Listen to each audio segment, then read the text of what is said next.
వచ్చిన సహోదరి సహోదరులకు ప్రణామాలు ప్రార్థన చేసుకుని దేవుని వాక్యాన్ని వెనక తండ్రి చేయమని దేవ స్థుతితో రోజుకు అరుడైన పదార్థాన్ని మీ పరిశుద్ధమైన శ్రేష్టమైన పూజమైన ఘనమైన నామానికి ఉదయకాలంలో స్థుతించుకోవడాన్ని ఈ భూమి మీద మమ్మల్ని ప్రేమించి ఆరోగ్యాన్ని ఆవిష్కరించి సచివంగా మిమ్మల్ని ఆరాధించడానికి ఇచ్చే భాగ్యాన్ని పట్టించుకుంటారు. ఈ దినం చూడలేక అనేక మంది గతించిపోయిన మీరు మాయలో మీ ప్రేమను చూపి మీ కనికరం చూపి మాకు ఇచ్చిన ఆరోగ్య ఆవిష్కరణ పట్టించుకుంటారు. ఇందుకు తండ్రి చిన్న మన్నుగా కూడి మిమ్మల్ని ఆత్మతో సత్యంతో ఆరాధించాలని సిద్ధపడి మమ్మల్ని అందరూ కూడా మీ ఆరాధన పంచుకోండి. తండ్రి ఈ దినం అపోస్తల బోధన ధ్యానిస్తుండగా అపోస్తల బోధ ఉన్నట్టుగా పరిశీలించి మా జీవితాలకు అన్వయించుకొని మేము దిద్దుకుని మీ బిడ్డగా మార్పులకు సహాయం చెప్పని నిరీక్షణ ప్రతి హృదయాన్ని జ్ఞాపకించుకోమని మీరైతే నాకు మీ ఆత్మీయత నింపని మా ప్రభువును నీ ప్రియ కుమారును యేసు ప్రభు పరిశుద్ధ నామములో అడిగి పెట్టుకున్నాం తండ్రి. ఆమేన్.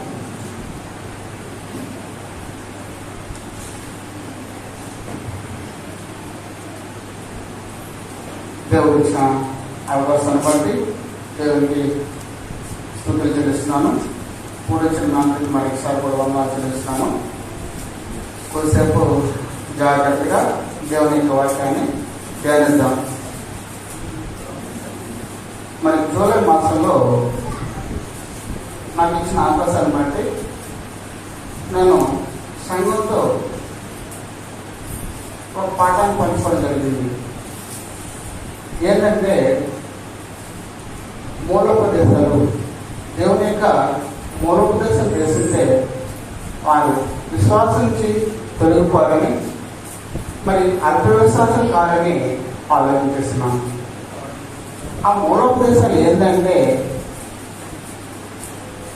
దేవుడు ఉన్నాడా, ఉంటే ఎలా ఉన్నాడు, ఆధారం ఏంటి, యేసుప్రభు ఎందుకు వచ్చాడు, మరి ఎందుకు మరణం పొందాడు, మరి పరిశుద్ధాత్మ ఉన్నాడా, ఇలాంటి అనేక విషయాల గురించి మనం ఆలోచన చేయాలి. వాటి గురించి తెలుసుకోవాలని మనం ఆలోచిస్తాం. అయితే కొంతమంది ఈ గ్రంథంలో కొంతమంది అనుమానాలు ఉన్నాయి. మనకి ఎలాగైతే పండుగలు చప్పట్లు కొట్టడం, హల్లెలూయా, ప్రైజ్ ది లార్డ్ ఇలాంటి విషయాల్లో ఎలాగైతే అనుమానాలు ఉన్నాయో అలాగే ఈ పరిశుద్ధ గ్రంథం నుంచి కొంతమందికి అనుమానాలు ఉన్నాయి.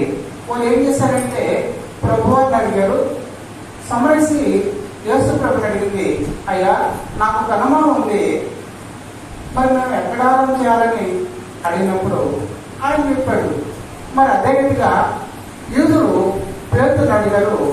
పేతురు వారికి ఎలా మీరు ఏం చేయాలని అడిగినప్పుడు మీరు మాట్లాడుకుని పాపక్షమాపణ బాప్తిసం పొందడానికి వాళ్ళు తెలియజేశారు. మరి నా పురుషుడు త్రోవలో వచ్చినప్పుడు తనకు వచ్చిన అనుమానాలను పిలుపు ద్వారా నివృత్తి చేసుకుని మారిపోయాడు. మరి సరసనాయకుడు మారిపోతాడని మనం ఆలోచిస్తాం. అయితే ఈరోజు దేవుడు మనకి ఇచ్చిన అవకాశాన్ని బట్టి మరొక పాఠాన్ని దానికి కనెక్షన్ పాఠాన్ని ఆలోచించేద్దాం. ఈరోజు క్రీస్తు సంఘాలంటే జనాల్లో అపార్థాలు ఉన్నాయి, ఒక హేళన ఉంది. ఎందుకంటే అక్కడికి పోతే పండగ ఉండదు, అక్కడికి పోతే చప్పటి పట్టాడు, ఎవరో కుర్చీలు వేసి పెడతారు, వాళ్ళు చక్కగా రెడీ అయ్యి అక్కడికి పోతారు, ఏదో నిద్రించిన వాళ్ళు నిద్రపోతారు, తిన్న వాళ్ళు తింటారు, హ్యాపీగా భోజనం వండి పెడతారు, తింటారు, వెళ్తారు. ఇది రొటీన్ వర్క్. ఎందుకంటే ఇక్కడ ఉద్యమం ఉండదు, వాళ్ళు చప్పటి పట్టరు, స్త్రీలు పాటలు పాడరు. ఇలాంటి విషయాలు అనుమానాలు అందుకు వాళ్ళు ఏమనుకుంటారంటే వాళ్ళతో పోల్చుకొని క్రీస్తు సంఘాలంటే కేవలం అపాత్రం. అయితే అవి ఉంటే మనం చేయట్లేదా, గ్రంథంలో ఆ విషయాలు ఉంటే మనం చేయట్లేదా, లేదా లేకుండా చేస్తున్నారా? మరి ఒక అయితే మనం దాన్ని తెలుసుకోవాలంటే ఏం చేయాలి? గ్రంథాన్ని పరిశీలించాలి. అపోస్తలుల కాలం 17వ అధ్యాయము 11వ వచనం చదివితే అక్కడ పౌలు శిలువ బోధిస్తున్నాడు. ఎక్కడంటే బెర్యా. ఆ బెర్యా పట్టణం గురించి చెప్తూ ఏ తెలుసులేని వారి కంటే బెరై వారు గనులు అంటున్నాడు. ఎందుకు వారు గనులు? పౌలు శీల బోధించిన లేఖనాలు సంగతులు అలా ఉన్నవో లేవని వారు అనుదినం పరిశోధించారంట. పరిశీలించిన వాళ్ళు వారు చదవల పరిశోధించారు. పరిశోధన ఎక్కడ చేస్తారు? పరిశోధన చేయాలంటే ఎందుకు చేస్తారంటే వారు దాని నుంచి బాగా స్కిల్స్ మాస్టర్ ప్రావీణ్యం సంపాదించడానికి పరిశోధిస్తారు. అలా పరిశోధించిన వారు ఏం చేస్తారంటే దానిపైన ఆర్టికల్ రాస్తారు, బుక్ రాస్తారు. తర్వాత తద్వారా ఈ లోకం పీహెచ్డీ పట్టా పొందుతారు. అయితే ఇక్కడ ఈ బెరై ప్రజలు ఏం చేశారంటే పరిశోధించారు. ప్రతి నిత్యం అనుదినం లేఖనాలు అలా ఉన్నవో లేవని పరిశీలించారంట, పరిశోధించారంట. అయితే ఈ ఎవరు పరిశోధించారు? పౌలు శీల. పౌలు ఎలాంటి వాడు? పౌలు అంటాడు ఫిలిప్పీ పత్రికలో, నేను 8వ రోజు సున్నత చేసుకున్నవాడిని, బెన్యామీను గోత్రం పుట్టిన వాడిని, మరి దేవుని కొరకు ప్రదర్శించుకున్న వాడిని, ప్రభు చేత పట్టబడిన వాడిని, ప్రభు తన శరీరం కొరకు పాటలు పడులు వదలని వాటిని నేను తెచ్చడానికి అన్యులకు సువార్త ప్రకటించడానికి వచ్చిన వాడిని. అయితే పౌలు ఎలాంటి హింస పొందాడు, ఎలాంటి శ్రమ పొందాడు, అనేక సార్లు కష్టాలు అనిపించాడు. విషాత్మ చేత చనిపోయే స్థితిలో క్రైస్తవుడు చనిపోయిన భయంకరమైన బాధలు అనిపించాడు. ఓడపల్లి సముద్రంలో మరి ఎలాంటి కష్టంలో ఉన్నాడు. ఆహారానికి అనేక సార్లు బాధలు పడిన రోజులు ఉన్నాయి, ఓడాడకుండా తిన్న రోజులు ఉన్నాయి. ఇలాంటి పౌలు బోధిస్తున్న బోధని ఆ బెరై ప్రజలు ఏమనుకున్నారంటే అవి అలా ఉన్నవో లేవని ప్రతి నిత్యం పరిశోధించాలి. అయితే ఈరోజు మనం ఆలోచన చేస్తుంది ఏంటంటే వాక్యాన్ని పరిశోధించాలి. ఈ గ్రంథం దేవుడి గ్రంథం. దేవుడి గ్రంథం అంటే మనుషుల చేత రాయబడి దేవునికి ఆత్మ చేత మనుషులైతే రాశారు, కానీ దేవునికి ఆత్మ చేత ప్రేరణ పొంది ఈ గ్రంథం రాయబడింది. అయితే ఈరోజు మనం ఒకటి ఆలోచించాలి. భారతదేశానికి ఒక రాజ్యాంగం ఉంది. చట్టాలు చేసే వారికి ఏదైనా అనుమానం వస్తే, లేక చట్టాన్ని అమలు పరిచే వారికి ఏదైనా అనుమానం వస్తే, లేక న్యాయాలు చేసే వాళ్ళకి అనుమానం వస్తే వెంటనే వాళ్ళు మొదట ఏం చేస్తారంటే భారత రాజ్యాంగంలో అలా ఉందో లేదని పరిశీలిస్తారు. అది నేను క్రైస్తవులు క్రీస్తు సంఘం అనబడే మనము అనేకమైన మత్స్యాన్ని మనము అనేక మంది ఏం చేయాలంటే ఈ గ్రంథం అనే చట్టం దేవుడు ఇచ్చినాడు, అలా ఉన్నవో లేవని మనం కూడా పరిశీలించాలి. అయితే ఈరోజు మనం పరిశీలిద్దాము, వాక్యాన్ని పరిశోధిద్దాము, ఆలోచించేద్దాం, వాక్యాన్ని పరిశోధిద్దాం. మొదటి పాయింట్, మన విశ్వాసం వాక్యానుసారం ఉండాలి. మన విశ్వాసం వాక్యానుసారం ఉండాలి. అయితే మనం ఆలోచన చేసినప్పుడు కొన్ని సంఘాలలో ఇతర మత శాఖలు ఏముంటుందంటే అయ్యగారిని అనుసరిస్తారు. ఆ సమస్య యొక్క విశ్వాసాన్ని అనుసరిస్తారు. ఆ యొక్క సంస్థ సిద్ధాంతాన్ని అనుసరిస్తారు. అయితే క్రీస్తు సంఘము, క్రీస్తు చేత కొనబడి సంఘము ఈ వాక్యాన్ని అనుసరించాలి. మన విశ్వాసం ఎలా ఉండాలంటే వాక్యానుసారమైన విశ్వాసం ఉండాలి. మొదటి పాయింట్ దాంట్లో మనుషుల జ్ఞానం వద్దు. కొరింథీయులకు రాసిన మొదటి పత్రిక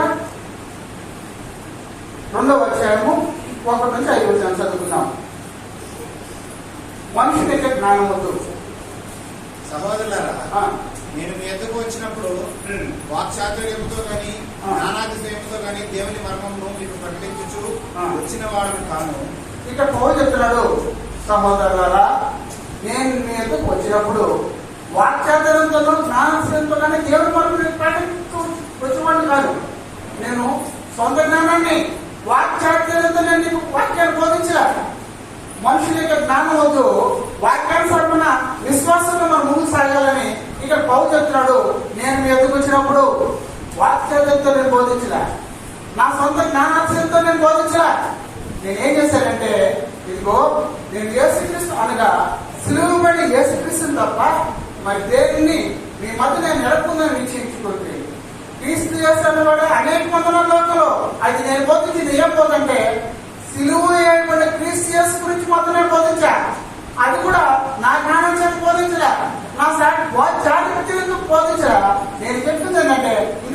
చదివితే అర్థమవుతుంది. మరి బలహీనతలతో భయంతో ఎంతో వణుకుతోనూ మీ ఎదుగుతుంది. నేను బోధించేటప్పుడు ఎలా ఉన్నాను?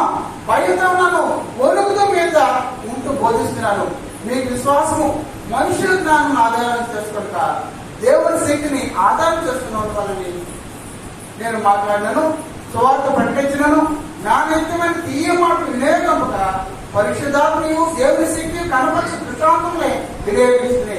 నేను బోధించినప్పుడు నా జ్ఞానాన్ని మీకు ఇప్పుడు వినియోగించరా, నా వాక్యాన్ని మీకు నుంచి బోధించరా. నేను మాట్లాడను, ప్రకటించి నేను ఏం చేశానంటే దేవుని శక్తి మీద ఆధారపడ్డాను, పరిశుద్ధాత్మక శక్తి మీద ఆధారపడ్డాను. అంతేకాని నా సొంత జ్ఞానం ఉపయోగించరా. అయితే వాక్యాత్రం అంటే ఎలా? సొంత జ్ఞానం అంటే ఎలా? వాక్యాత్రం అంటే ఉదాహరణ చెప్తాను. ఇద్దరు క్రైస్తవ సహోదరులు ఉన్నారంట. వారు ఒక ఆఫీసులో పనిచేస్తున్నారు, ఏదో పనికి వెళ్ళారు. ఒక సహోదరుడు భోజనం తెచ్చుకున్నాడు, మరొక సహోదరుడు భోజనం చేయాలి. మధ్యాహ్నం సమయం అయింది. మరి ఇద్దరు క్రైస్తవులే. ఆ సహోదరుడు భోజనం తెచ్చిన సహోదరుడు దగ్గర పోయి, సహోదరుడా కొంచెం నాకు ఆకలిస్తుంది, కొంచెం భోజనం పెట్టవా, సర్దుకుందాం అని అంటే బాగున్నాము.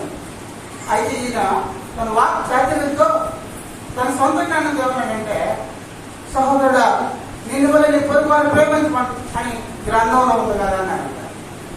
ఆకలితో కొంచెం అన్నం పెట్టినాయన, నాకు ఆకలిస్తుంది, కొంచెం సర్దుకున్నాం అని అనుకుంటా నిన్ను వల్ల నీ పొరుగు వారిని ప్రేమించమని గ్రంథంలో ఉంది కదా అనంట.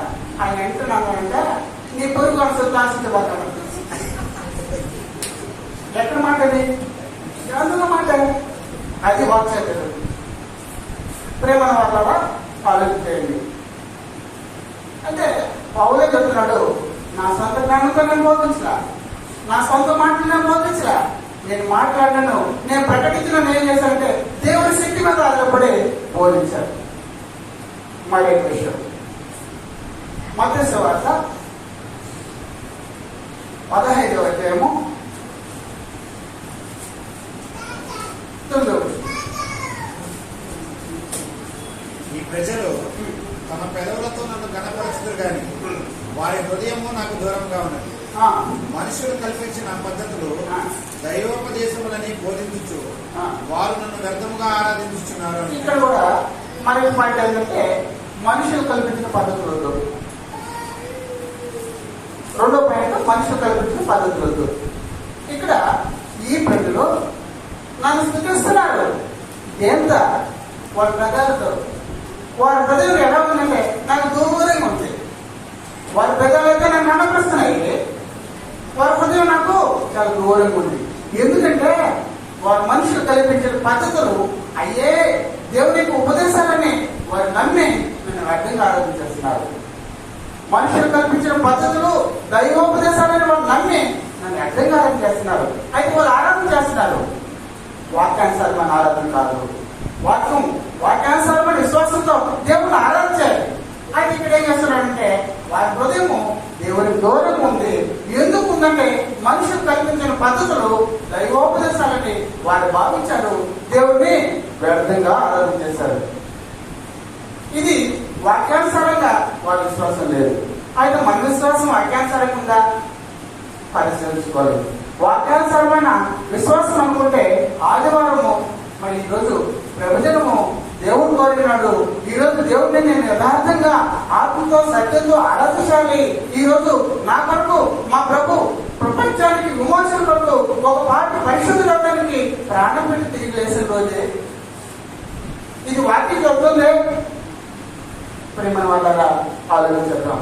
వారి హృదయమైన దేవుడికి దూరం ఉంది, వారి పెదాలైతే దేవుని గణపరుస్తున్నాయంట, దేవుడు స్తుతిస్తున్నాయి. ఎందుకు అలా చేస్తున్నారంటే వాళ్ళు మనుషులు కల్పించిన పద్ధతులు దైవోపదేశాలని ఆలోచించేశారు. అయితే దీన్ని దేవుడు అంటున్నాడు వ్యర్థ ఆరాధన అంటున్నాడు. మరొక విషయం, మూడో విషయం, కొరింథీ రాసిన మొదటి పత్రిక 4వ అధ్యాయము 6వ వచనం. సహోదరులారా మీరు మమ్మల్ని చూచి లేఖనముల యందు రాసిన సంగతులను అతిక్రమించకూడదని నేర్చుకుని మీరు ఒకరి పక్షమున మరి ఒకరి మీద ఉప్పొంగకుండినట్లు ఈ మాటలు మీ నిమిత్తమైన సహోదరులారా మీరు మమ్మల్ని చూసి లేఖనాల యందు వ్రాసిన సంగతులు అతిక్రమింపకూడదని నేర్చుకుని పౌలు చెప్తున్నాడు, సహోదరులారా మీరు మమ్మల్ని చూస్తారేమో, మమ్మల్ని చూడకూడదు. మీరు ఏం చేయాలి? వాక్యాన్ని అనుసరించాలి. నేను పెద్ద బోధకుడు ఉండొచ్చు, నేను ఉండొచ్చు. అయితే పౌలు చెప్తున్నాడు, 13 పత్రికలు రాసిన పౌలు చెప్తున్నాడు, మీరు నన్ను చూస్తారేమో, మీరు నన్ను చూడకూడదు. వాక్యానుసారం కూడా మీ విశ్వాసం. అయితే పౌలు చెప్తున్నాడు, అయితే ఇంత గొప్ప దేవునికి సాక్షిగా ప్రభు యొక్క పరిచయ అన్యులకు బోధించే సువార్థికుడిగా ప్రభు చేత అపోస్తలుగా పొంది మరి లోకానికి సువార్త పంచడానికి పంపబడిన అపోస్తలుగా పౌలు ఈ పౌలు చెప్తున్నాడు, మీరు నన్ను చూస్తారేమో, మమ్మల్ని చూస్తారేమో కాదు, వాక్యాన్ని చూడండి. ఈరోజు వాక్యాన్ని చూడడం లేదండి. ఎలా చెప్తున్నారు? నిజంగా వాక్యాన్ని చూస్తే మరియమ్మ విగ్రహం వెలుస్తుందా? యేసు ప్రభు పూట తెలుస్తుందా? యేసు ప్రభు విగ్రహం చేసి టెంకాయ కొడతారా? దాన్ని సాగిపడి నమస్కరిస్తారా? వాక్యాన్ని అంగీకరిస్తున్నారు. వాక్యాన్ని మరి అవమానపరుస్తున్నాము, వాక్యాన్ని దాటిపోతున్నాం. ఈరోజు క్రైస్తవులు అనబడే వారు విగ్రహాలకు పూజ చేస్తున్నారు. అయితే దేవుడు విగ్రహాలకు ఇష్టపడలేగా? ఇష్టపడదు. దేవుడు చెప్పిన పదార్థంలో మొదటి ఏంటంటే, నేనే దేవుడు, నేను తప్ప నీకు మరొక దేవుడు ఉండకూడదు, నీ దేవుడైన యెహోవా నేనే. అయితే పైన ఆకాశం ఎందుకని, భూమి ఎందుకని, భూమి కింద నీరు ఎందుకని ఏ ప్రతిమ స్వరూపమును మరి ప్రతిమ స్వరూపమును పోలికను మీరు చేసుకోకూడదు, వాటిని సాగిపడి నమస్కరించకూడదని దేవుడు అలాంటి కార్యం చేసిన వాడిని అసహించుకుంటాడు. దేవుడు అంటాడు, నేను రోషం గల దేవుడిని, ఎందుకు నువ్వు విగ్రహారాధన చేస్తే నేను నిన్ను దహిస్తాను. అయితే మనుషులు ఏం చేస్తున్నారు? వాక్యాన్ని అతిక్రమించి విగ్రహారాధన చేస్తున్నారు. ఈరోజు అనేక దగ్గర ఇంకా తెలుసుకోవాలంటే నీకు ఎంతమంది ఇంట్లో ఫోటోలు నాకు తెలియదు, కానీ నిద్రలేసి ఆ ఫోటో దండం పెట్టుకుని అయ్యా ఈరోజు అని దండేసుకొని బయట వస్తున్నారు. అయితే నిజమేనా అని అంటే ఆలోచించాలి. ఇది నేను మొన్న చెప్పాను, మూలంలో తెలుసుకోకపోతే లోపంలో తెలుసుకోవాలి. మనం కూడా ఆలోచన చేద్దాం.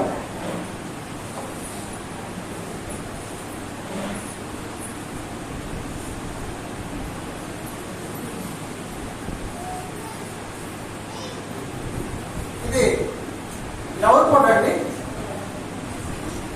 కనబడుతుందా? యేసు ప్రభు ఫోటో అని ఎంతమంది చెప్తారు? ఇది యేసు ప్రభు ఫోటో కదా. ఎంతమందికి నమ్మకం? సరే చూద్దాం. సంఖ్యాకాండము 6వ అధ్యాయము 1వ వచనం చదువుతున్నాం. అది యేసు ప్రభు ఫోటో. యేసు ప్రభు ఫోటోని నమ్మిన వారు ఆలోచించేద్దాం. సంఖ్యాకాండము 6వ అధ్యాయం 1వ వచనం. మరియు యెహోవా మోషేకి ఇలాగ సెలవిచ్చాడు, నీవు ఇశ్రాయేలుతో ఇట్లను, పురుషులే గాని స్త్రీయే గాని యెహోవాకు నాజీరకుటకు ఎవరైనాను మొక్కుకొని తను తాను ప్రత్యేకించుకుని ఎడల వాడు ద్రాక్షరసము మద్యమును మానవలను. ద్రాక్షరసము చిరకనైనను మద్యపు చిరకనైనను త్రాగవలదు. ఏ ద్రాక్షరసమునైనను త్రాగవలదు. పచ్చివి కానీ ఎండినవి కానీ ద్రాక్ష పండ్లను తినవలదు. అతడు ప్రత్యేకముగా నుండి దినములన్నీ పచ్చి కాయలే గాని కానీ ద్రాక్షవల్లిని పుట్టిన దేనియు తినవలదు. చాలండి. ఇక్కడ దేవుడికి ప్రత్యక్షించుకున్నవాడు, నాశనం చేయబడినవాడు ఏం చేయకూడదంటే పచ్చి ద్రాక్షకాయ కూడా తినకూడదంట, దానిపైన తోలు కూడా తినకూడదంట. అయితే మత్తయి సువార్త 26వ అధ్యాయము 26వ వచనం నుంచి 30 వరకు చదువుతున్నాం.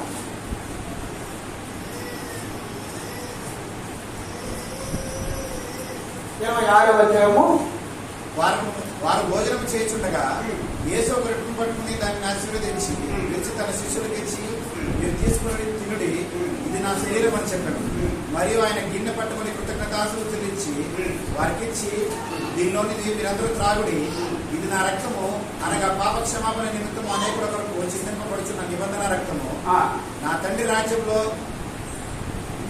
మీతో కూడా నేను ఈ ద్రాక్షరసము కొత్తదిగా త్రాగు దినము వరకు ఇకనో దాన్ని త్రాగనని మీతో చెప్పుచున్నాను. మళ్ళీ నా తండ్రి రాజ్యంలో మీతో కూడా నేను ఈ ద్రాక్షరసము కొత్తగా త్రాగు దినం వరకు ఇకను దాన్ని త్రాగనని మీతో చెప్తున్నాను. అంటే ఏం చేస్తున్నాడు ఆయన?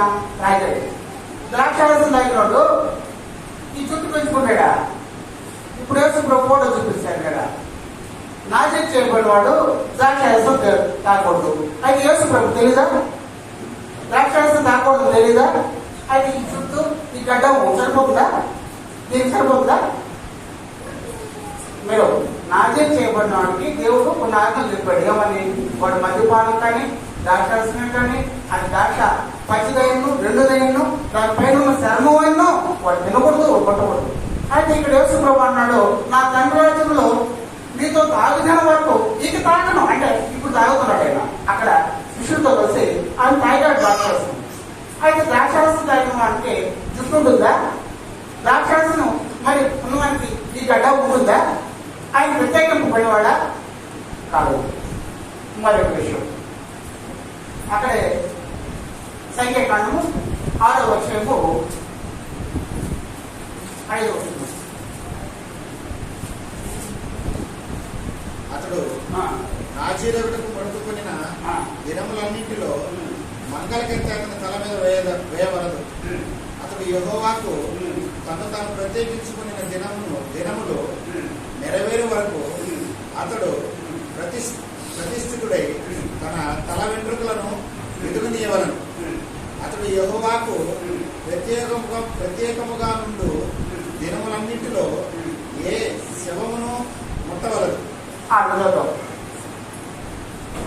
నాశనం చేయబడిన వాడు శవాన్ని ముట్టకూడదు. ప్రభుకు తెలియదే? ప్రభు ఫోటో చూసాము. ప్రభు నాశనం చేయబడినాడు, దేవునికి ప్రత్యేకించబడినవాడు అని ప్రభుకు తెలియదే? దేవుని ఆజ్ఞ. అయితే లూకా సువార్త 7వ అధ్యాయము 13వ వచనం చదువుతుంది. ప్రభు ఆమెను చూచి ఆమె ఎందుకు కనికరపడి ఎడవద్దని ఆమెతో చెప్పి దగ్గరకు వచ్చి పాడిన ముట్టగా మోచున్న వారు నిలిచి. ఇక్కడ ఒక ఇజ్రాయేలు కుమారుడు చనిపోయి మోసుకెళ్తున్నాడు. ఆ సందర్భంలో ప్రభు వెళ్ళి ఆ పాడిని ముట్టాడు. అయితే మనం సంఖ్యాకాండం చదువుకున్నాం కదా, నాశనం చేయబడిన వాడు పాడు ముట్టకూడదు ఎవరు చెప్పాడు కదా. అయితే పాడు ముట్టిన యేసు ప్రభు నాశనం చేయబడినవాడా? ఆలోచించేయండి.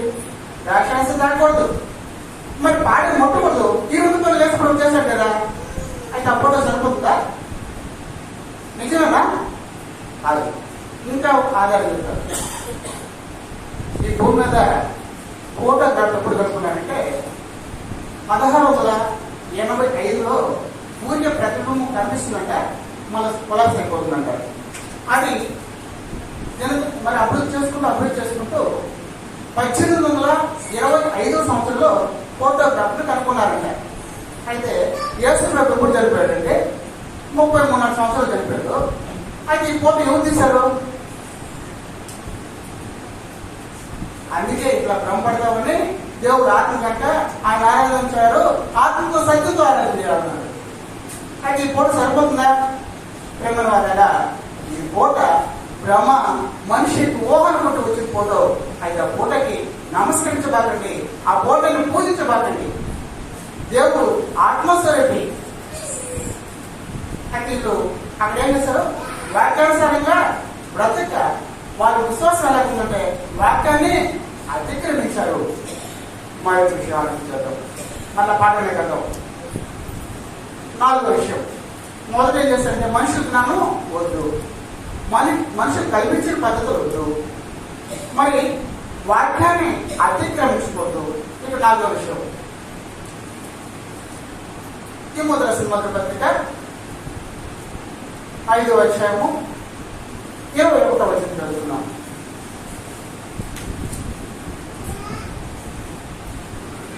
అదే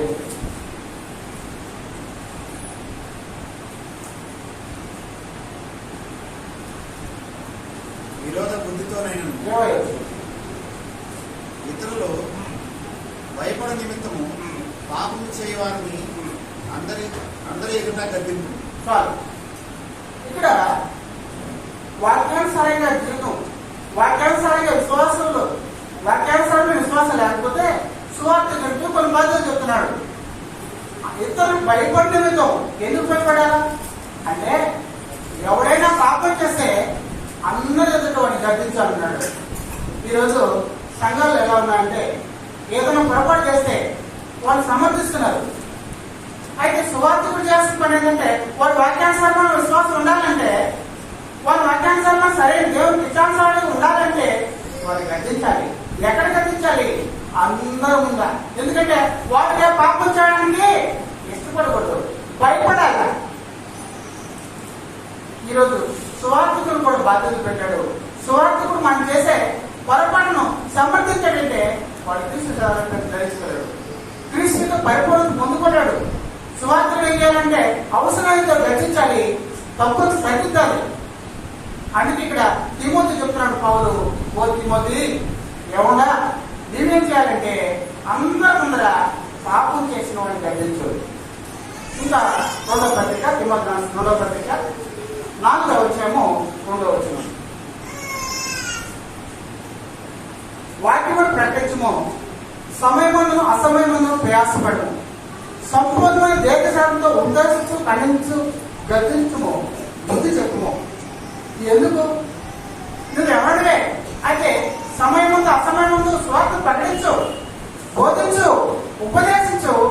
అయితే వాళ్ళు ఎవరైనా పొరపాటు చేస్తే గర్దించు, ఖండించు, బుద్ధి చెప్పు. ఈరోజు పొరపాటు చేస్తే వారికి తప్పు చెప్తే రేపు రావాళ్ళు.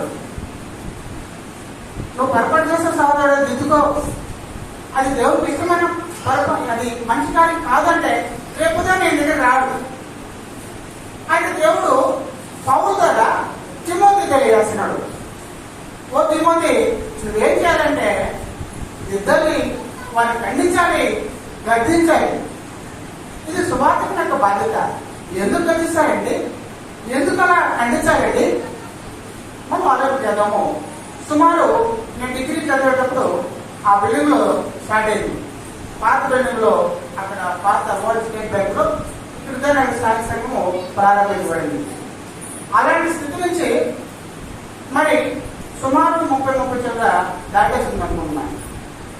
అప్పటి నుంచి ఇంకా కూడా మనం ఆరాధనకి సరైన క్రమం రాలేకపోతున్నాం. ఎందుకు సువార్తను బోధ చెప్తాడు? సహోదరుడా, ప్రారంభం నుంచి ముగింపు దాకా ఇది ఆరాధన, అలా పాల్గొంటేనే నువ్వు ఆరాధనలో పూర్తిగా పాల్గొన్నట్టు అని సహోదరుడు చెప్తాడు. ఎందుకు చెప్తాడంటే, ఈ సంఘము దేవునికి ఇష్టానుకూలంగా ఉండాలని, మరి ఈ సంఘము దేవుడిని పరిపాలించవలసిన సంఘమని వాడిని ఎందుకు అలా వాడిని గర్దిస్తున్నాడంటే, ఎందుకు అలాంటి హెచ్చరిక చేస్తున్నాడంటే వాడు పరిపూర్ణత పొందడానికి, క్రీస్తు సాయకులు గ్రహించుకోవడానికి. అంతేకాని వాడిని సమర్థించాడంటే, వాడిని ఎంకరేజ్ చేశాడంటే అది స్వార్థమైన బాధ్యత కాదు. స్వార్థకి దేవుడు బాధ్యత పెట్టాడు. వాడి వాక్యానుసారానికి ఎందుకు వెళ్తారో బయట. ఇంకా తిమోతి 2వ పత్రిక, మరి 2వ పత్రిక 4వ అధ్యాయం 3వ వచనం చదివితే, ఎందుకంటే వాడు ముసలిమ ముచ్చట్లు వెళ్తారు. వారు బోధన చేసేటప్పుడు సత్యమైన గ్రాస్కు అనుకూలంగా మార్చుకుంటారు. అందుకోసం గర్దించాలని, వాళ్ళు సరైన వాక్యానుసారం జీవించాలంటే నువ్వు గర్దించాలి, అవసరమైనప్పుడు బుద్ధి చెప్పాలి, అవసరమైన సరిచేయాలి అని సువార్తికుడికి బాధ్యత చెప్తున్నాడు. మరొక విషయాన్ని ఆలోచించేద్దాం. ఇప్పుడు మనకు కావాల్సిన అనుమానాలు కొన్ని అనుమానం నోటు చేస్తున్నాం. ఈ ఉండి మనం ఎందుకు చేయట్లేదు? 2వ పాయింట్, రోమన్ 1లో నేను 3 చెప్పాను, 4 చెప్పాను. మనిషి జ్ఞానం వద్దు, మనం కల్పించిన పద్ధతులు వద్దు, మరి వాక్యాన్ని నేరకూడదు, మరి స్వార్థికుని యొక్క బాధ్యత. ఇప్పుడు రోమన్ 2లో ఇవి ఉండి మనం చేయట్లేదా? ఆలోచించేద్దాం. దాంట్లో ఒకటి ప్రైజ్ ద లార్డ్. ఈ ప్రైజ్ ద లార్డ్ అంటే అర్థం ఏంటి? దేవునికి దండం పెట్టు. ఇది కరెక్ట్ వర్డ్. స్తుతించుట, స్థుతించుట. ప్రైజ్ ద లార్డ్ అంటే దేవునికి దండం పెట్టు లేక స్థుతించుట. దేవుడు ఏం చెప్పాడు? దేవుడు సహోదరులు కూడుకున్నప్పుడు లేదా సంఘంగా కూడుకున్నప్పుడు పవిత్రమైన మధ్య పెట్టుకుని ఒకరికొక వందనాలు చేయండి, అప్పుడు క్రీస్తు సంఘములని మీకు వందనాలు చేస్తాయి. ఈ పదము 39 సార్లు రాసింది.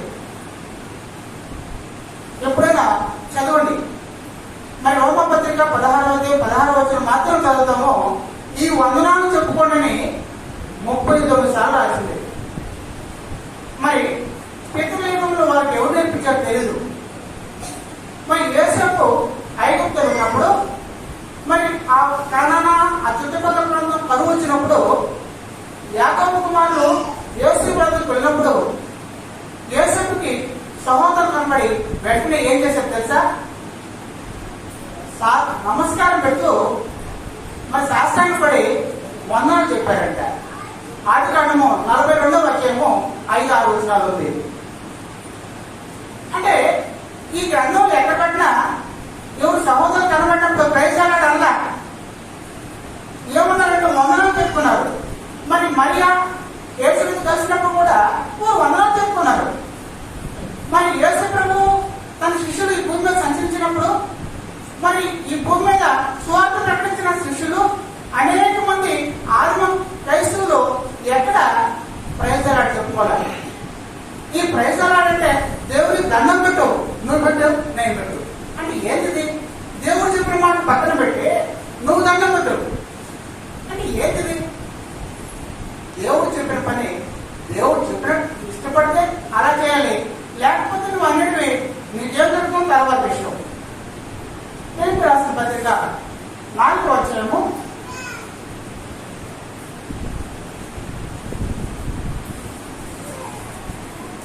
21వ వచనం కూడా చదువుతాం.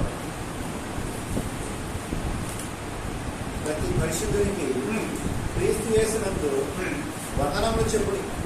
ఇక్కడ ఎక్కడైనా చూడండి, కొరింథీ రాష్ట్ర మొదటి పత్రిక 16-19-20 వచ్చినప్పుడు కూడా అక్కడ కూడా పరిశుద్ధులకి ఒకరికొక వందనాలు చేసుకోండి, ప్రయత్నాలని ఎక్కడ చెప్పలే. అది ఎందుకు చెప్తున్నారు? అవగాహన లేక చెప్తున్నారా లేదా తెలియక చెప్తున్నారా? దేవుడు మనకు చెప్తున్నాడు వందనాలు చెప్పుకోండి. ప్రయత్నాలనేది మంచిదే, ఆ పదం తప్పులే. ఎప్పుడు స్థుతించాలి? దేవుడికి ఎప్పుడు దండం పెట్టాలి అంటే 10 మంది కుష్ఠరోగులు దేవుడు స్వస్థపరిచాడు యేసు ప్రభు. అయితే ఒక ఆయన పోయే మళ్ళా ఆయన కృతజ్ఞత చెల్లించాడు. ఈరోజు నీకు మేలు జరిగితే, నాకు మేలు జరిగితే, నా కుటుంబ పక్షానికి మేలు జరిగితే, నా సంఘం పక్షానికి మేలు జరిగితే ఏం చేయాలంటే నువ్వు ఒంటరిగాను నీ కుటుంబంతో కలిసి దేవుని స్తుతించు, తప్పులేదు. అయితే సహోదరులు కనబడినప్పుడు దేవుడు చెప్పిన మాట వాడాలి కానీ దేవుడు చెప్పిన పదం చెప్పాలి కానీ నా అంతటి నేను కల్పించకూడదు. అది వాక్యానుసారం కాదు. అందుకే నేను మొదలు చెప్పాను, వాక్యాన్ని వాళ్ళు ఏం చేశారంటే పరిశోధించారు. వారు పరిశీలించాల, చదవాల, వారు పరిశోధించారు. అయితే ఈ రోజు కూడా క్రీస్తు సంఘం మనము పరిశోధించాలి. వాక్యం ఏం చెప్తుందంటే మీరు పరిశుద్ధులకు కనిపించినప్పుడు పరిశుద్ధులకు ఒకరికొకరు వందనాలు చెప్పుకోండి అంటే మన ప్రయోజనాలంటే అది దేవుడికి అంగీకారం కాదని. ఎప్పుడు ఆ పదం వాడాలంటే నీకు చేసిన మేలు బట్టి దేవుడికి కృతజ్ఞతాస్తుతులు చెల్లించు. నీ ఒంటరిగా ఉన్నప్పుడు చెప్పుకో, నీ కుటుంబంతో దేవుని స్తుతించు. అది కానీ దేవుడు చెప్పిన మాట సహోదరులు కలిగినప్పుడు లేదా సహోదరులు కూడుకున్నప్పుడు వందనాలు చెప్పండి. మరొక విషయం, కొరింథీ రాసిన మొదటి పత్రిక 16వ అధ్యాయము 22వ వచనం.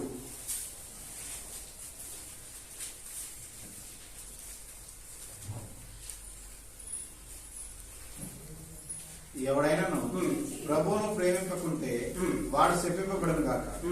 ప్రభువు వచ్చుచున్నాడు. ప్రభు అయిన యేసుక్రీస్తు కృప మీకు తోడైండును గాక. క్రీస్తు యేసునందలి నా ప్రేమ మీ అందరితో ఉండును గాక. ఇక్కడ చూడండి, ప్రభు వచ్చుచున్నాడు అన్న పదానికి మరణాత అని. మన ఏరియాలో మరణాత అనే పదాలు వాడవు.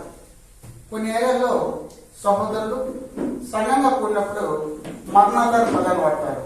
అయితే మరణాధార పదములు తెలియక దేవుడు వాడుకున్నాడా? ఎక్కడ చెప్పలే. లేదా ఆదమ క్రైస్తవులు వాడారా? తన శిష్యులు వాడారా? వాడలా. మరణాధార అంటే ఏంటంటే ప్రభు వచ్చింది కాక, ప్రభువా రమ్ము అంటే ఇన్ని పదాలు ఉన్నాయి అర్థం. ప్రభు ఎక్కడికి రావాలా? సహోదరు కనబడినప్పుడు వందనాలు చేయండి అని దేవుడు చెప్తే ప్రభు వాళ్ళ ఎక్కడికి రావాలా? ప్రేమ వాళ్ళ ఆలోచించద్దాము. కొన్ని ఏరియాలో ఈ మరణాత అనే పదాన్ని వాడతారు.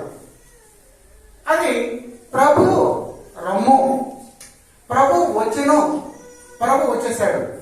ఈ మూడు పదాలు దాని అర్థం. అయితే ఈ పదాన్ని వాడడం మనకు కరెక్టేనా? కాదు. మరొక ఇంకొక విషయం ఆలోచించద్దాం. ప్రకటన గ్రంథము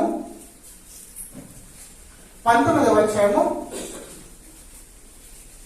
1 నుంచి 6 వచనాలు చదువుకుంటే అక్కడ ప్రభువును స్తుతించడి లేక హల్లెలూయా లేక దేవుని స్తుతించడి, ఈ పదం ఎలా వాడుతున్నారంటే ప్రసంగం చేస్తా ఉంటారు, మధ్యలో హల్లెలూయా అంటారు. అసలు ఈ ప్రసంగం పక్కన పెట్టేసి సగం హల్లెలూయా ఉంటుంది. ఎవరో ఒక బిడ్డకి బాగలేదంతా బయట తీసుకెళ్లారు అని అంటే హల్లెలూయా అంటారు. ఏంటది?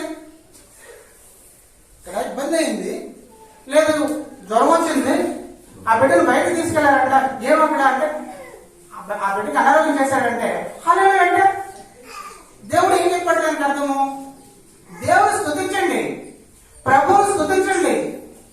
ఈ మాటని హల్లెలూయా అని పదం వాడుతున్నారు. మొదటి శతాబ్దంలో లేదా తన శిష్యులు యేసు ప్రభు ఎక్కడ ఈ పదాన్ని ప్రసంగంలో వాడారు.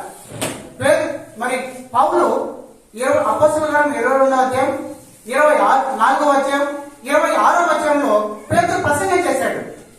ఎక్కడ ప్రసంగంలో హల్లెలూయా అని వాడారు. అయితే మనం ఎందుకు వాడుతున్నాం? తెలియక వాడుతున్నావా? తెలిసి వాడుతున్నావా? పరిశీలించాలి. ప్రేమ వాళ్ళగా హల్లెలూయా అంటే దేవుని స్తుతించుట, ప్రభువును స్తుతించుట. అయితే ఈ పదాన్ని ప్రసంగంలోనూ మన సహోదరులు కనబడినప్పుడు రకరకాలు వాడుతున్నారు. దేవుని స్తుతించడం అనే మాట తప్పు కాదు. దేవుని స్తుతించాలి. ఎందుకంటే దేవుడు చేసిన మేలును బట్టి, దేవుడు నాకు ఉదయకాలంలో ఆరోగ్యాన్ని ఇచ్చాడు, ఆయుష్కాలను ఇచ్చాడు. దేవుడు స్తుతించడం మంచిదే. దేవుడు అలా కోరుకున్నాడు. చేసిన మేలు దేవుని కృతజ్ఞత చెల్లించడం దేవుడికి ఇష్టమైన కారణం.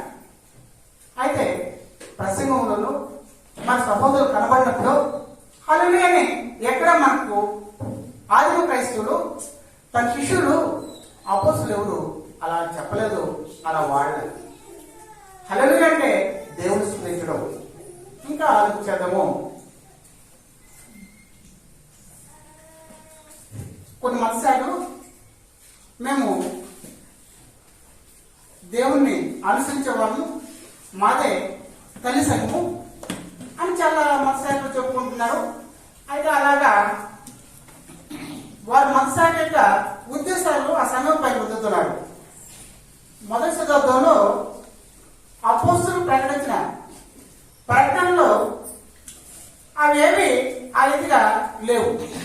అయితే మనం ఇప్పుడు తెలుసుకున్న విషయాలను బట్టి, మనం ఆలోచించిన ఆలోచన బట్టి మనం ఏం చేయాలంటే ప్రతి దానికి అర్థం తెలుసుకొని ఉండాలి. నేను ఎందుకు వాడటం లేదు, నేను ఎందుకు వాడాలి అని తెలుసుకొని ఉండాలి. మరి ముఖ్యంగా మేమందరం లోతన బ్యాక్గ్రౌండ్ నుంచి వచ్చినారు. ఇక్కడ ఎక్కువ మంది లోతన సంఘంలో ఉంది, అక్కడి నుంచి వచ్చినవారు. అక్కడ మేము ఏం చెప్పేవాడు అంటే ఆ మత శాఖ, ఆ సంస్థ కొన్ని డాక్టర్లు కొన్ని సిద్ధాంతాలు పెట్టుంటుంది. ఆ సిద్ధాంతాలని ద్వారా దేవుని ఆరాధించాలని వాళ్ళు డాక్టర్లు రాస్తున్నారు. దాంట్లో మరి ఒక విషయం గురించి ఆలోచించేద్దాం. అది చిన్న ప్రార్థన కానీ, అది బలిలైన కానీ, లేదా కుటుంబ ప్రార్థన కానీ, లేదా పబ్లిక్ మీటింగ్ కానీ పరలోక ప్రార్థన చేస్తారు. పరలోక ప్రార్థన మనకి ఏమెందుకు ఎవరైనా అడుగుతారు. పరలోక ప్రార్థన చర్చా క్రైస్తవులు ఎందుకు చేయరు అంటే మనకు తెలియాలి కదా. ఆలోచించేద్దాం. మత్తయి సువార్త 6వ అధ్యాయము 9వ వచనం నుంచి ఆ పరలోక ప్రార్థన ఉంది. యేసు ప్రభుని శిష్యులు అడుగుతారు, అయ్యా మేము ప్రార్థన చేయాలంటే ఎలాగో అని. అప్పుడు యేసు ప్రభు వారు ప్రార్థన నేర్పిస్తారు. పరలోకం మా తండ్రి, నీ నామం పరిశుద్ధపరచబడి కాక, నీ రాజ్యం వచ్చిన కాక. ఎప్పుడు యేసు ప్రభు సందర్భాన్ని ఆలోచించాలి. యేసు ప్రభు ఈ భూమి మీద సువార్త ప్రకటించిన రోజుల్లో, శిష్యులు విస్తారంగా తను అనుసరిస్తున్న రోజుల్లో యేసు ప్రభు తన శిష్యులకి ప్రార్థన ఎలా చేయాలని నేర్పుతున్నాడు. పరలోకం మా తండ్రి, పరలోకం తండ్రి, నీ నామం పరిశుద్ధపరచబడి కాక. ఆయన నామం ఇప్పుడు పరిశుద్ధపరచబడుతూ ఉంటుంది. అది ఇంకో మాట చెప్పాడు, నీ రాజ్యం వచ్చింది కాక అన్నాడు. యేసు ప్రభు ఈ భూమి మీద ఉన్నప్పుడు ఆయన రాజ్యం రాలా. అయితే ఆయన రాజ్యం వచ్చిందండి ఇప్పుడు. ఈరోజు క్రైస్తవులు అనబడే మనం, క్రీస్తు సంఘంలో ఉన్న మనం, ఆయన రాజ్యం వచ్చిందా? వచ్చింది. ఎక్కడొచ్చింది? 3000 మందితో, పేతురు ప్రసంగంతో 3000 మంది యెరూషలేములో బాప్తిసం పొంది సంఘం ప్రారంభపడింది. అయితే ఈ రాజ్యం వచ్చేసింది. అయితే ఆ రాజ్యంలో మనం కూడా ఉన్నాము. అయితే ఇది తెలియక ఏం చేస్తారంటే, నీ రాజ్యం వచ్చింది కాక, నీ రాజ్యం వచ్చింది కాక అంటే ఎప్పుడు వస్తుంది? ఎట్టుందంటే, పిల్లలు పరీక్ష రాసిన తర్వాత, సహోదరుడా పిల్లలకు మంచి రిజల్ట్ రావాలని ప్రార్థన చేయి అని అంటాడు ఒక సహోదరుడు. అయితే రాకముందు ప్రార్థన చేయడం మంచిదే. వచ్చాక కూడా మా బాబు మంచి రిజల్ట్ రావచ్చు, మా బాబు మంచి రిజల్ట్ అంటే అది బాగుంది కదా. రిజల్ట్ రాకముందు అయితే ఆవిడ వారికి ప్రార్థన చేస్తే అది వారికి మంచి ఫలితం ఇవ్వచ్చు.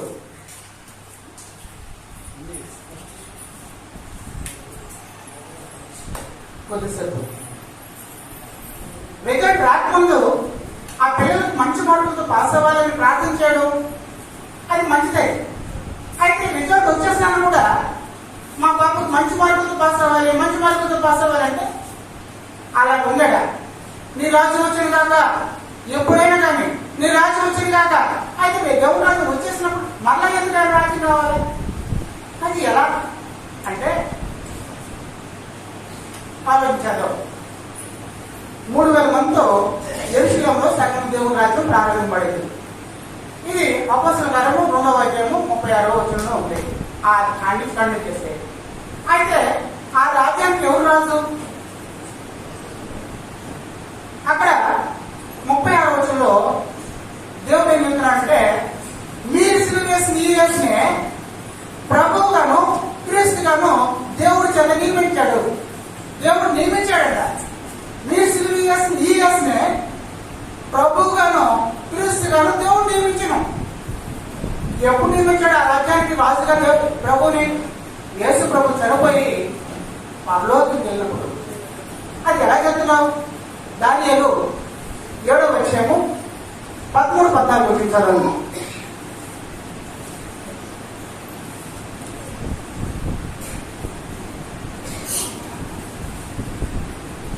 రాత్రి కలిగిన దర్శనంలో నేను ఇక్కడ చూచుండగా ఆకాశ మేఘడోలపై మనుష్య కుమారుని పోలినప్పుడు వచ్చి ఆ మహా ఉద్దురగు వాణి సన్నిధిని ప్రవేశించి ఆయన సముఖమునకు తేబడెను. సకల జనులను, రాష్ట్రములను, ఆయా భాషలో మాట్లాడువారును ఆయనను సేవించినట్లు ప్రభుత్వమును, మహిమయు, ఆధిపత్యమును ఆయనకి ఇవ్వబడెను. చూడండి, ఆయన కలగన్నాడంట. ఈ దానియేలు గ్రంథము అలంకార ప్రాయంలో రాయబడుతుంది. మహావృతుడైన వాడు ఆకాశ మేఘారుడే మనిషి కుమారుడు పోయినప్పుడు వచ్చి మేఘారుడే పోయినప్పుడు యేసు ప్రభు ఆరోహణుడయ్యాడు. దేవునికి మహావృతుడు అన్నాడట. అంటే ఈ గ్రంథము అలంకార భాషలో రాయబడింది.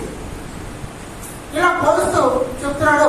ఆయన ఏమి ఏంటంటే, ఆ రాష్ట్రము జనులను, రాష్ట్రాలను, ఆయా భాషలు మాట్లాడేవారును ఆయన సేవించినట్టు ప్రభుత్వము, మహిమము, ఆధిపత్యము ఆయనకి ఇవ్వడం.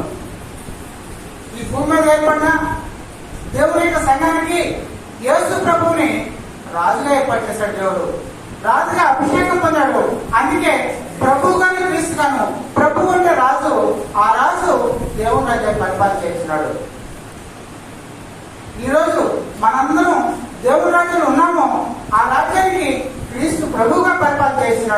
అయితే మనం ఇంకా నీ రాజ్యం వచ్చినగా కానొచ్చా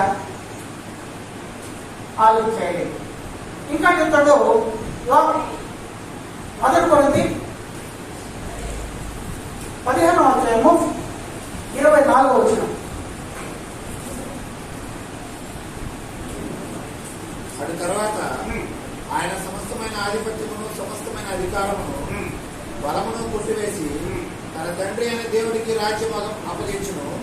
అప్పుడు అంతము వచ్చును. చూడండి, అటు తర్వాత ఆయన సమస్తమైన ఆధిపత్యమును సమస్తమైన అధికారమును బలమును కొట్టివేసి తన తండ్రి అయిన దేవుడికి రాజ్యం అప్పగించడం ఇప్పుడు ఎక్కడుంది? క్రీస్తు చేత పరిపాలించబడుతుంది. ఒకరోజు యేసు ప్రభు తన అధికారాన్ని ఆ రాజ్యాన్ని దేవుడికి అప్పగిస్తాడు. అప్పుడు అనుభవం వస్తుంది. ఇంకా రాజ్యం కావాలని కోరితే పిచ్చోళ్ళు అంటారా మంచోళ్ళు అంటారా? నిజంగా పిచ్చోళ్ళు. దేవుడి రాజ్యం ఇంకా కొన్ని పలసి రాసిన మొదటి పత్రిక 1:13 చూడండి. ఆయన మనను అంధకార సంబంధం నుంచి వేరు చేసి తన కుమారుని రాజ్యంలో నివాసం చేశానని దేవుడు చెప్తుంటే ఇంకా రాజ్యం కావాలంటే ఏమనాలి? ప్రేమ వాళ్ళ క్రీస్తు సంఘమనబడే మనం క్రైస్తవులైన మనం తెలుసుకొని ఉండాలి. ఎందుకు పరలోక ప్రార్థన క్రీస్తు సంఘం చేయాలంటే ఆల్రెడీ దేవుడి రాజ్యం వచ్చేస్తుంది. మళ్ళా నేను రాజ్యం వచ్చాను కాదంటే ఏంటది? ఇంకా ఆలోచన చేస్తే మా అందున ఆహారం మాకు దయచేమో. అందున ఆహారం ఈరోజు మనుషులు కావాలా? ఒకప్పుడు ఆహారం లెక్క సంచార చేతల్లో బతుకుతున్న రోజుల్లో ప్రభు తన శిష్యులకి అలా వేసేసాడు. అది ఒక మాదిరే, కానీ అది కంటిన్యూగా ఇదే పోలాలని చెప్పలే. ఈరోజు ఆహారం లేని కుటుంబం ఎవరున్నారు? ఆహారం లేక అనుభవిస్తున్న కుటుంబం ఎవరున్నారు? అందులో మా ఆహారం దయచేయమని మనం ప్రార్థన చేయాలా? దేవుడు దయచేస్తున్నాడు. మత్తయి సువార్త 6:34 మనం చదువుకుంటే ఆకాశ పక్షులను పోషించే దేవుడు వాటికన్నా శ్రేష్ఠులైన మమ్మల్ని పోషించడా? అదే 6:8 అంటాడు, ఈ అక్కడిని పరలోకముక్తి దానికి తెలుసు. అయితే ఇక్కడ మళ్ళా ఇంకా నేడు మా దినాహారం మాకు దయచేయమని ప్రార్థన చేస్తే మనం ఏ పడుకోమో పరిశీలించుకున్నాం. మరి ఇంకొక విషయం కూడా ఉంది. మా రుణస్తులను క్షమించిన ప్రకారం మమ్మల్ని మీరు క్షమించండి. ఏ రుణస్తులు ఎవరు క్షమించారు చెప్తున్నాడు, కానీ ఏ రుణస్తులు ఎవరు క్షమించారు? ఎప్పుడైనా సమాధానం పడారా? సహోదరుడా, నేను నేను పొరపాటు చేస్తాను, పొరపాటు ఈ ఆవేశంలో నేను మాట్లాడాను, ఎప్పుడైనా సమాధానం పడ్డారా? ఎందుకు కంటిన్యూ మాట్లాడుతున్నా కానీ అందుకని అంటాడు, వారి ప్రధానంతో నన్ను కనబరుస్తున్నా కానీ వారి హృదయం నాకు దూరంగా ఉంది. అందుకే అది కంటో పడంగా వాళ్ళు అంటే కంటిన్యూ చెప్పేస్తారు. ఏముంది దాంట్లో? అయితే నేడు దేవుడి చేత ఏర్పడుతున్నా క్రీస్తు శరీరం క్రీస్తు యొక్క రక్తం చేత పడబడిన ఈ సంఘము ఇలాంటి మర్మాలు తెలుసుకోవాలని నేను తెలియజేస్తున్నాను. ప్రేమ వాళ్ళ ఆలోచన చేయండి. ఇంకా మనం ఆలోచన చేసుకోకపోతే మరి దేవుళ్ళు కొన్ని రాసిన 13:14 పౌలు పత్రికలో ఈ విషయాన్ని మెన్షన్ చేశాడు. దీవెనలు అయితే మరి ప్రభు ఈ భూమి మీద శ్వాస ప్రకటించినప్పుడు మరి శిష్యులు అపోస్తులు పొందిన కృపావరాలు మాత్రమే అలా ప్రార్థన చేసే అధికారం ఉంది. ఒక నెత్తిన దీవులు పొందాలంటే నా నెత్తిన చేపెట్టి ప్రార్థన చేయని కోరుకుంటే ఇంకా మనుషులు ఉన్నారు. అది క్రిస్తంగా వాళ్ళు చేయలే. ఎందుకు చేయరు అంటే ఎక్కడ చేయమనే దేవునికి ఆజ్ఞ లేదు. అది దేవుడు ఎలా వస్తాయి అదంటే నీ కొరకు సువార్తను ప్రార్థన చేస్తాడు, నీ కొరకు సంఘ బోధనకు ప్రార్థన చేస్తాడు, మరి సహోదరులు అందరూ కూడా ప్రార్థన చేస్తారు. నీ ప్రవర్తన బట్టి నీ దేవుడు వస్తాయి. నా యొక్క వ్యక్తిత్వం బట్టి నాకు దేవుళ్ళు వస్తాయి. కానీ నువ్వు చుడుగా తిరుగు, నీ కొరకు నేను ప్రార్థన చేస్తాను అంటే వస్తాయి దేవుళ్ళ రావు. మన జీవితం దేవుడికి ఇష్టానుసారం ఉంటే, నీ జీవితం విశ్వాస ప్రమాణం దేవుడు చెప్పిన విశ్వాస ప్రమాణం ఉంటే అప్పుడు మనకు దేవుడు వస్తాయి. అలా కాకుండా దేవుడు కావాలని మనుషుల చేత, బోధకుల చేత హస్త నిక్షేపం చేయించుకోకూడదని మరి పేతురు పౌలు తిమోతికి చెప్తున్నాడు. తిమోతి, నీవు హస్త నిక్షేపం చేస్తావేమో, వర్గ పాపంలో పాలు భాగస్సులు అవుతావేమో, జాగ్రత్త. అయితే తిమోతికి చెప్పాడు కదా, వారిని గద్దించు, మరి వారిని బుద్ధి చెప్పు, వారిని బోధించు, ఉపదేశించని చెప్పాడు కదా. ఈ మాట ఎందుకు చెప్తున్నాడు అంటే అది అపోస్తలులకు మాత్రమే అధికారం ఉంది. ఎందుకంటే మొదటి శతాబ్దంలో ఈ గ్రంథం లేదు. ఈ గ్రంథం లేనప్పుడు ఈ లోకం దేవుడిని నమ్మాలంటే, దేవునికి సువార్త ప్రకటింపబడాలంటే వాళ్ళు భయపడిపోయినారు. యేసు ప్రభు చనిపోయిన మొదట్లో వారు కూడా హింస పొందాలని అనేక చంపబడ్డారు, శ్రమలు పొందారు. అలాంటి పురుషుల్లో కృపావరాలు చేయి. అప్పుడు వారి చేతుల నుంచి ప్రార్థన చేస్తే వారు దేవుడు పొందుకునేవారు, వారు స్వస్థపడిపడేవారు. అయితే ఈరోజు గ్రంథం మన అందరి చేతిలో వచ్చింది. ఈ గ్రంథాన్ని దేవుడు ప్రామాణికం తీసుకుంటున్నారు. ఈ గ్రంథాన్ని పరిశోధించి జీవితాలు దేవుడు పొందుకోవాలి. పలానా వారు ఇలా బ్రతికారు, వారి బ్రతుకులు, వారి జీవితంలో ఎలా జీవించారు, వాళ్ళు దానివల్ల దేవుడు పొందుకున్నారు. పలానా వారు ఇలా జీవించారు, వాళ్ళు దానివల్ల శాపాన్ని తీసుకున్నారు. నా బ్రతుకు ఎలా ఉండకూడదు. ప్రియమన్నారా, దీవులు ఎలా వస్తుందంటే నా ప్రవర్తన బట్టి, నా క్యారెక్టర్ బట్టి. అంతేకాని ఎవరో ప్రార్థన చేస్తే, ఎవరో నా నెత్తిని చేతులు పెట్టి ప్రార్థన చేస్తే దీవెన రాదు. మన వైద్యం లోకానుసారం బ్రతుకు, నా కొరకు సువార్తలు ప్రార్థన చేస్తాడు, సంఘ బోధకులు ప్రార్థన చేస్తారు, సంఘంలో ప్రార్థన చేస్తుంది, ప్రయోజనం లేదు. నీ ప్రవర్తన బట్టి, నీ జీవితాన్ని బట్టి నీకు దేవుడు వస్తాయి. అంతేకాని మనం స్వార్థకు నాకు ప్రార్థన చేస్తాడంటే చేస్తాడు, మార్పు పొందితే ఈ జీవితం జీవనం కలుగుతుంది. ఇలాంటి విషయాలతో మరి ఇలాంటి అన్ని విషయాలు మనం ఒకేసారి తెలుసుకోలేము. దేవుడి చిత్రంతో మరొక రోజు ఇంకా మిగిలిన విషయాలు కూడా ఆలోచించేద్దాం. ఈరోజు మనం ఆలోచన చేసింది ఏంటంటే దేవుని యొక్క వాక్యాన్ని పరిశోధించాలి. ఎలా పరిశోధించాలంటే ముందు మనం అన్వయించుకోవాలి. నా విశ్వాసం వాక్యానుసారంగా ఉండాలి. వాక్యానుసారమైన విశ్వాసం ఎలా ఉండాలంటే మనుషుల జ్ఞానం ఉండకూడదు, మనుషులు కల్పించిన పద్ధతులు ఉండకూడదు, మరి వాక్యాన్ని అతిక్రమించకూడదు. మరి సువార్తకి బాధ్యతలు ఉన్నాయి. అది మనం పరిచయం చేస్తుంది ఏంటంటే గ్రంథంలో ఉండి కొన్ని విషయాలు మనం చేయలేకపోతున్నామా, చేస్తున్నామా అని ఆలోచన చేస్తాము. క్రైస్తవుడు అనడం తప్పులేదు. ఎప్పుడన్నా అంటే నీ ఒంటరిగాను నీ కుటుంబంతో ఉన్నప్పుడు దేవుడు చూపించడం మంచిదే. కళ్ళకి మరణాధారంలో మంచిదే. ఎక్కడ నీ ఒంటరిగా ఉన్నప్పుడు ప్రభువు వచ్చాడు, ఆయన నామాన్ని స్థుతి కలిగి కాగానే నువ్వు ప్రార్థన చేయడం, లేదా నువ్వు కుటుంబంతో సంఘంతో కలిసి దేవుడిని స్థుతించడం సంతోషపడతాడు. మరి అదే రీతిగా హల్లెలూయా. మరి దీవెన ఈ విషయాల గురించి ఆలోచన చేసినప్పుడు పరలోకమును ప్రార్థన ఎందుకు చేయకూడదంటే ఇదిగో పరలోకం మరి నీ రాజ్యం వచ్చేస్తుంది, వచ్చిన దాని గురించి మళ్ళా రాజ్యం రావాలంటే అది బ్రహ్మని మనం ఆలోచించాలి. ఆ రాజ్యం ఒకరోజు ప్రభు వారు దేవుడికి అప్పగించబడుతున్నాడు. ఆ రోజు మనందరికీ తీర్పుంటుందని ఆలోచించాలి.